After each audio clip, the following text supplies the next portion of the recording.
Today I'm back at my home airport in Parry Sound, Ontario, to chat with Sigurd Henriksen and Dietmar Jagner. Dietmar sold his T-28 Trojan Warbird to the Norwegian Flying Aces, and Sigurd is here to get a feel for the airplane before he ferries it across the Atlantic to Norway.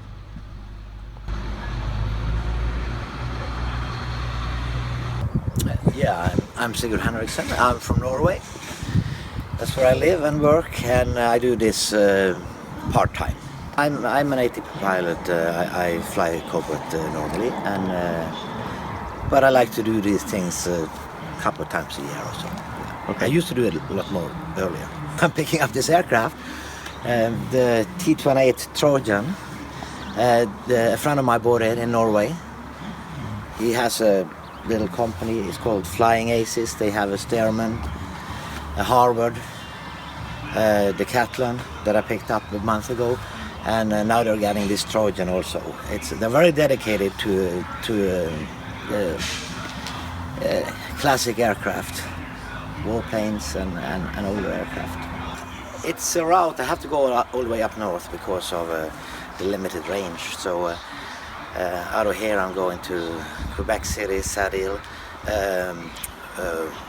Shafferwell, Kuujjuaq, Iqaluit, Kulusuk, Iceland, Reykjavik, Faroe Island, and then back to Norway. So it's quite a long trip. Yeah, it's about 12 different fuel stops.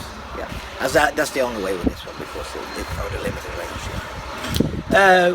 Well, today he's going to give me a checkout. We went up very briefly yesterday. The weather's been really bad. Today it looks good. So we're just going to do some pattern work, and if everything looks good, I'm heading out tomorrow. That's my plan. Great. Thank you so much. I appreciate that. You're welcome. What I would do, Sigurd, is plan it as if you're leaving for Norway. Yeah. You know, like the way you would fly this thing here, Yeah. meaning, right away, Yeah. take off, clean the airplane up. Don't forget you should try and touch the brakes. It's hard to do on this, but as soon as you select gear up, then you're off the ground anyway, and then do a quick touch, or else you do this, because they're very sensitive around. Yeah, okay. Yes, so you just have to get used to it. Yeah. And I would just, like I say, as soon as you're off, gear up, then already you have a positive rate of climb, 120 knots. Yeah. And then bring your power back away, 36 2400 yeah. and just keep on climbing at that 120. Yeah. And then as soon as you just keep on going with that.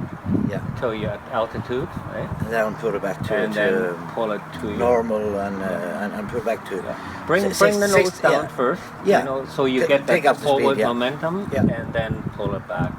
And then pull it back to about 25, 16 or so. What you're gonna find, you're gonna have to pull it down in increments, because as soon as you pull the prop, everything's gonna go up. Yeah, yeah. So they work together. Yeah. So well, anyway. So just pull back, maybe halfway, and then bring the throttle halfway, or the RPM back halfway, and then again with the throttle, and then the propeller control till you get it to that 1600. But if I pull it back to a little below on the manifold pressure, and then pull the prop back, then it should increase back to So don't forget though, as soon as you've done pretty well your climbing, is because I don't have control.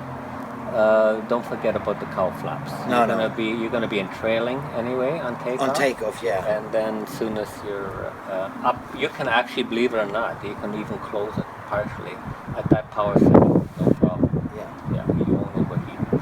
Yeah. But I cruise, I closed it completely. Yeah. And then what will happen? Because for sure you need it closed, because if you do come down, it'll cool those cylinders. Oh yeah. So I got it. I used to play around with cold flaps. Yeah. So and that's about it. And I mean, I can do the radio work in the back. So yeah, that's fine. That's one less thing for me. Then I can concentrate. And then you can just concentrate, and don't forget once you're at cruise bring the mixture back to normal. Yeah. I'll see that anyway. And And the pump and off, the fuel pump, I wouldn't use it when you don't need it, right? No. It's a life item, so eventually it's going to go on here, and you don't want to go. So at cruise, I'll just turn the I would auxiliary turn pump it off. off. Even on the ground, once you've started it, Yeah. I normally go right into the electric boost pump off until you're ready to take off. Yeah. So you basically use it for takeoff and land. Yeah. Takeoff and landing. Yeah. That's what you use it. Yeah. Okay. And that's it. Eh? Yeah. And then we'll See just if I try it remember and these things. go from there. All right. Okay, sounds good. So what Turner will do is Sigurd is. There's a lot to love with this classic Warbird, but my favorite part of this video is the engine start on this massive radial engine.